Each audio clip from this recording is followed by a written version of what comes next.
संवाद उपनिषद श्रृंखला में आज का विषय अग्नि सोम भाग 2। इंद्र को शास्त्रों में देवताओं के राजा के रूप में जाना जाता है। इसके प्रतीकों में वाहन रूप ऐरावत हाथी एवं आयुध रूप में गदा दिखाई पड़ते हैं। अतः इंद्र शक्ति के प्रतीक भी हैं और गति के भी, चूंकि देवता शब्द प्राण का पर्यायवाची है। अतः इंद्र मुख्य प्राणों में हद प्राणों में गिना जाता है।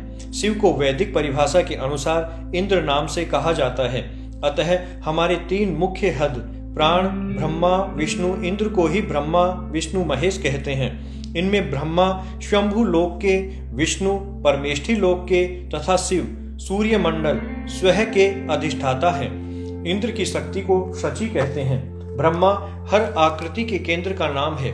उसी को प्रतिष्ठा शब्द से कहा जाता है। जिसके केंद्र नहीं होता उसे ऋत कहते हैं। केंद्र के कारण ऋत ही सत्य कहलाता है। मन और प्राण दोनों ही ऋत हैं। चूंकि वाक में केंद्र होता है, अतः वाक ही मन प्राण की प्रतिष्ठा है। इंद्र का एक नाम है स्वा। आकाश रूपी शून्य स्थान में रहने वाले इंद्र को स्वा कहते हैं। इसी को शून्य भी कहते हैं। शून्य के कारण ही शून्य शब्द का अर्थ जुड़ा है। इसी इंद्र प्राण को ईथर कहा जाता है। विष्णु प्राण का कार्य आदान और इंद्र का कार्य विक्षेपण। विष्णु सोम अर्थात अन्न लाते हैं। इंद्र अग्नि रूप में बाहर फेंकते हैं। अग्नि सोमात्मकम जगत कहा है। ये ही सृष्टि के मूल तत्व हैं। सौर प्राणों को ही इंद्र कहते हैं, जो हमारी आत्मा के अधिष्ठाता प्राण हैं। विज्ञान आत्मा प्रज्ञान आत्मा भी सौर प्राणों पर निर्भर करते हैं। प्रज्ञान आत्मा ही आंख कान नाक आदि से बाहर निकलकर विषयों को प्रकाशित करता है। अतः आंख कान आदि को इंद्रिय कहा जाता है। इंद्र शब्द ईंध से बना है, अतः ईंधन की तरह अग्नि रूप में प्रकाशित करता है। अतः इंद्रियां जिसका पोषण करती हैं वह सत्येंद्र कहलाता है। वही देखता सुनता है। इंद्र का धर्म ही प्रकाश है। जैसे अग्नि का धर्म ताप है, सूर्य से हमें ज्योति आयु और गौ मनोता प्राप्त होते हैं। अतः इंद्र ही ज्योति इंद्र है। इंद्र ही को तम माम यूर मृत मित्यु पार्श्व कहा जाता है। ज्योति के साथ साथ गो विद्युत भी इंद्र प्राणों से ही उत्पन्न होती है। ज्योति के कारण ही रूप दिखाई पड़ता है। चूंकि मन ही रूप लेता है, मन को भी इंद्र ही कहते हैं। रस की सूक्ष्मतम अवस्था ही मन है। वही मन बलों के सहयोग से प्राण बन जाता है। प्राण ही इच्छा है। माया बल के द्वारा उसी केंद्र में अक्षर की कलाएं ब्रह्मा विष्णु इंद्र अग्नि सोम उत्पन्न होते हैं। रस और बल साथ रहते हैं। जब बलों का आदान विसर्ग होता है, तब बल भेद के कारण रस का भी नाम भेद हो जाता है। प्रतिष्ठित रस का नाम ही ब्रह्मा प्राण है। बल मिश्रित रस ही ब्रह्मा कहलाता है। केंद्र के बाहर जाने वाले बल के साथ जो रस भाग बाहर जाता है, उसी को इंद्र कहते हैं। बल मिश्रित रस को ऊपर उठने वाले अंश को प्राण कहते हैं। बाहर से केंद्र की ओर बल के साथ जो रस भाग आता है, उसको विष्णु कहते हैं। विष्णु सौम्य प्राण है। इंद्र आग्नेय प्राण है। अग्नि सोम बल भाग है। जो शक्ति प्राण को शरीर से बाहर फेंकती है, वही इंद्र है। इस कमी को पूरा करने का काम विष्णु का है। कमी से ही क्षुधा बल जागृत होता है। इंद्र को पुराणों में महादेव कहा है। अन्न को बाहर फेंकने के कारण इनको संहार करता कहा है।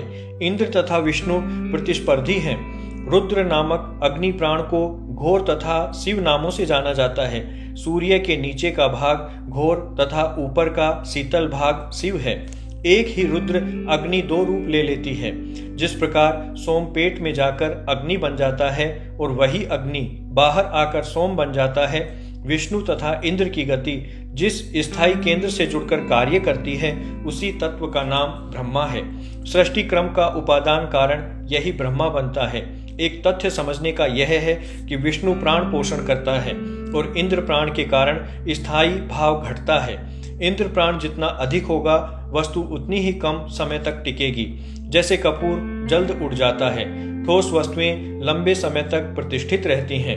इंद्र प्राण अथवा महेश को त्रिनेत्र भी कहते हैं। विष्णु एवं ब्रह्मा प्राण स्वयं में एकल प्राण हैं। शिव सूर्य में ब्रह्मा विष्णु और इंद्र तीनों सम्मिलित रहते हैं, अतः महेश्वर है। शेष दोनों ही ईश्वर संज्ञा है।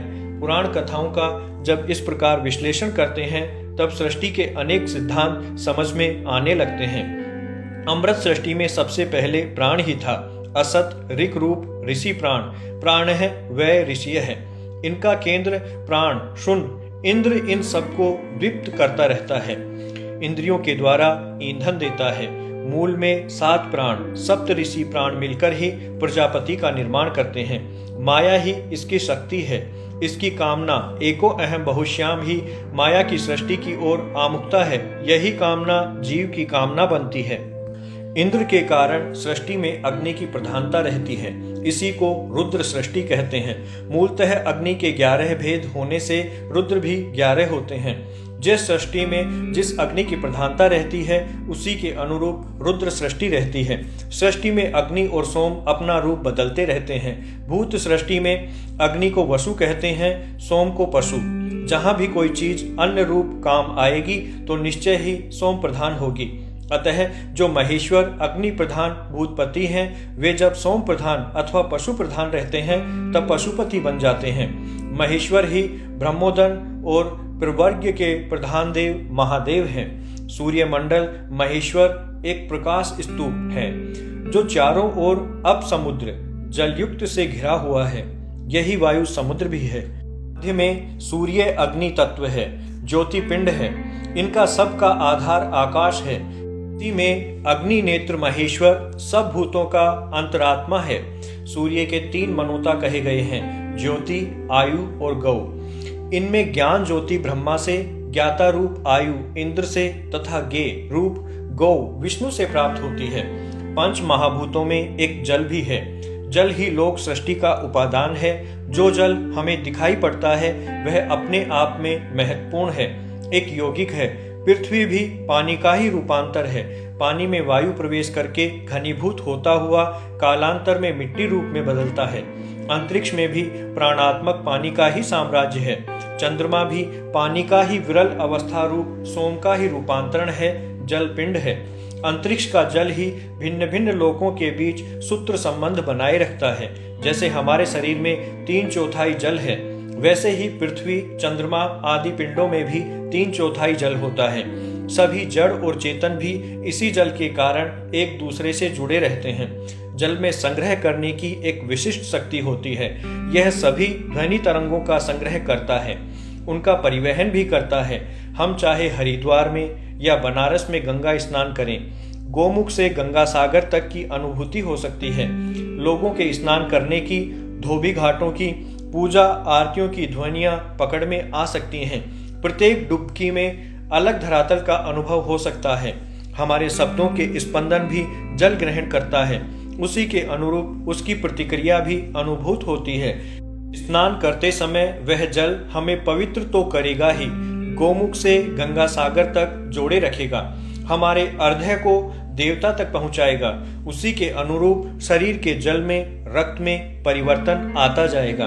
पृथ्वी के जल को मरह, चंद्रमा के जल को श्रद्धा, सूर्य के जल को मरीचि, परमेष्ठी के जल को आपह तथा अंतरिक्ष के जल को अंभस कहते हैं। वास्तव में जल की धन तरल विरल अवस्थाएं हैं। हमारी संपूर्ण सृष्टि ही अग्नि और सोम जल का ही रूप से बनी हुई है। अग्नि में सोम की आहुति का नाम ही यज्ञ है। सोम जल जाता है, अग्नि शेष रहता है। हमारा संपूर्ण जीवन भी इसी प्रकार यज्ञ रूप आगे बढ़ता है। सोम और जल दोनों ही अग्नि द्वारा भोग्य हैं। भोग्य पदार्थ को अन्न कहते हैं। भोक्ता अग्नि है। वर्षा का जल भोग्य है, पृथ्वी की अग्नि भोक्ता। जो अन्न पैदा हुआ वह भोग्य होगा, उसे खाने वाला शरीर भोक्ता होगा। शरीर में सप्त धातुओं का निर्माण होगा। अंतिम धातु शुक्र और रज भी क्रमशः सोम और अग्नि रूप होंगे। प्रकृति में भले ही स्त्री को सौम्य बताकर भोग्या कहते हों, व्यवहार में शुक्र रूप सोम ही रज रूप अग्नि में आहुत होता है। उसी से सृष्टि यज्ञ आगे बढ़ता है। जो निर्माण संतान होगा अग्नि रूप होगा।